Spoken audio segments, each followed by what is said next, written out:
Everybody. भीमेच्या अर्थात चंद्रभागा नदीच्या काठी वसलेले पंढरपूर हे वारकऱ्यांच्या तीर्थक्षेत्र म्हणून प्रसिद्ध आहे.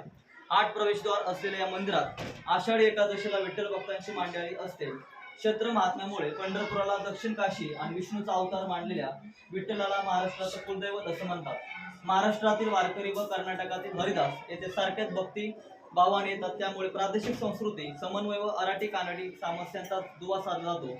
आषाढी एकादशी निमित्त येथे खूप मोठी यात्रा भरते. यात्रेसाठी संपूर्ण महाराष्ट्रातून व इतर राज्यातून वारकरी पायी वारी करत पंढरीला येतात.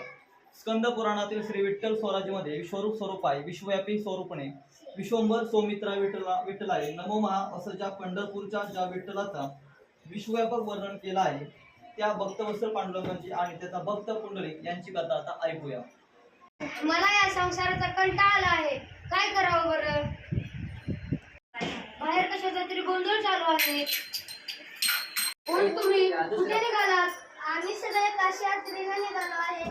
आमचा आज रात्रीचा मुक्काम ह्याच गावात होणार आहे. हे बाळा पुंडलिका, आम्हालाही काशीला घेऊन जाशील का? आपणही त्या लोकांबरोबर काशीला जाऊया.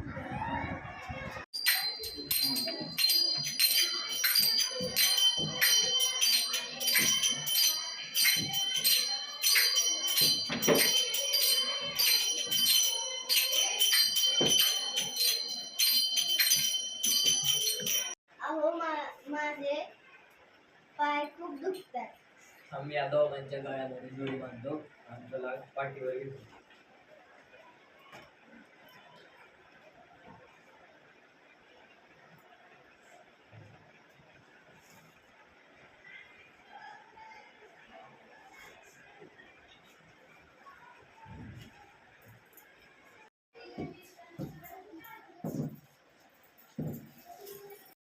आपण तर वाट चुकलो. थांबा, तिथं काहीतरी दिसत आहे, त्यांना विचारलं. नमः शिवाय, ओम नमः शिवाय, ओम.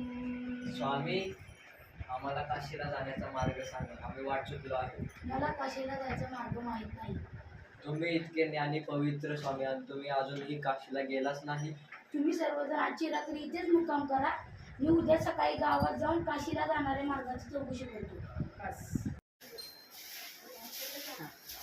आपण कोण आहात? मी गंगा, ही यमुना, ही सरस्वती. आम्ही तिन्ही नद्या आहोत. आम्ही स्वामीच्या आश्रमात स्वच्छता करण्यासाठी आलो आहोत. काय स्वामी साधे काशीला गेले नाहीत तरी तुम्ही त्यांना एवढं मानता? धार्मिकता, आध्यात्मिकता, भक्ती ही पवित्र ठिकाणी भेट दिल्यावरच अवलंबून नसून केवळ उत्तम कर्म करण्यावरच अवलंबून असते. स्वामींनी आपल्या आई वडिलांची मनभावून सेवा केली आहे आणि दुसरीकडे त्यांचं आयुष्य समर्पित केलं आहे. म्हणून आम्ही आम्ही पृथ्वीवर सेवा करायला आलो आहोत. मी खूप दुष्ट आहे. मी माझ्या आई वडिलांना खूप दुःख दिलं आहे. काशीला जायच्या प्रवासात त्यांना दोरीला बांधून ओढून नेलं आहे. हे पुंडलिका, आता तू आपल्या आई वडिलांची मनोभावे सेवा कर आणि पुण्य कमव. तथास्तु. आई बाबा, मला माफ करा. मी तुम्हाला खूप दुःख दिलं आहे. हे बाळा पुंडलिका, रडू नकोस. बाहेर कशाचा तरी आवाज येतो. आई बाबा, आपल्याला काशीला जाण्याचा मार्ग मिळाला आहे. तुम्ही दोघं बैलगाडीमध्ये बसा, आम्ही तुमच्या मागे येतो.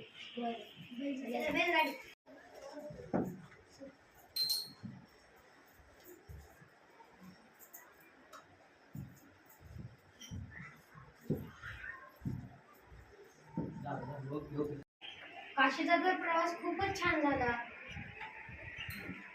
आपण आता पुंडलिकाची सेवाभावाची व भक्तीची परीक्षा घेतली पाहिजे. तो त्या परीक्षेत पास झाला तर त्याला आपण आशीर्वाद देऊ आणि त्याचे कल्याण करूया.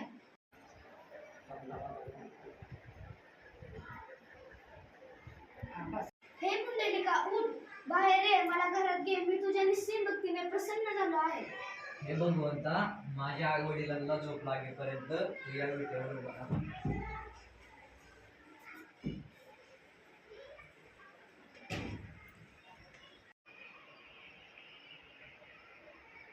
हे भगवंता, तुला इतक्या वेळ तिष्ठत ठेवल्याबद्दल मला माफ कर. पुंडलिका, तू खरा माझा निश्चित भक्त आहे. तुझ्या या समर्पणाने, भावेने व भक्तीने मी तुझ्यावरती प्रसन्न झालो आहे. तुझी परीक्षा घ्यायसाठी मी इथे आलो. तू त्या परीक्षेत उत्तीर्ण झाला आहेस. माग तुला हवे ते वर माग. हे भगवंता, मला माझ्या परपंचासाठी काहीही नको. मला तू हवा आहेस. तू जसा उभा आहेस तसाच कायम तुझ्या भक्तांसाठी ह्या विटेवर उभा राहा. तथास्तु.